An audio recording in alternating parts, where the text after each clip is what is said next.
La Cour constitutionnelle a rendu sa décision avec la publication de la liste définitive des candidats aux élections législatives du 27 décembre 2020. Une session a eu lieu à la Cour de cassation le vendredi 27 novembre sous la présidence de la présidente de la Cour constitutionnelle, Mme Danielle Darlon, et en présence des candidats. Ce que je demande en ce moment à tous les candidats, c'est de respecter les décisions de la Cour constitutionnelle.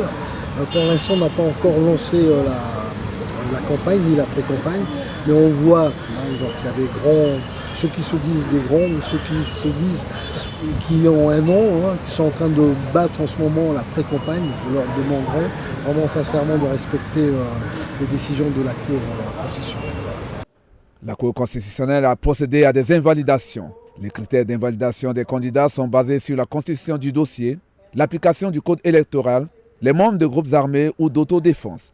1585 dossiers ont été examinés, 78 ont été invalidés. La Cour constitutionnelle ordonne à l'Autorité nationale des élections la publication le 3 décembre 2020 de la liste définitive des candidats aux législatives du 27 décembre 2020 et ordonne le ministère des Finances et du Budget le remboursement de la caution aux candidats invalidés lorsque celle-ci a été effectivement payée. Vous me voyez réjoui parce que, en tout cas, en ce qui concerne ma préoccupation principale, ce sont les groupes armés. Venir tuer, saccager et avoir le culot de se représenter pour continuer sa besogne. Vous avez entendu le glas. Aujourd'hui, c'est terminé. On s'est assez moqué de nous.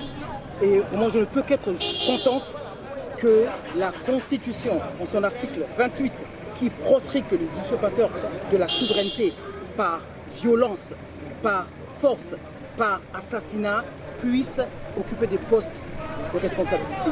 Nous aurons, je pense, au sortir de cette audience, et nous aurons, à l'issue de ces élections, je l'espère, des députés vraiment honorables, puisque le ménage a commencé à être fait. Il n'y a pas d'autres affaires inscrites au rôle, donc nous allons lever l'audience.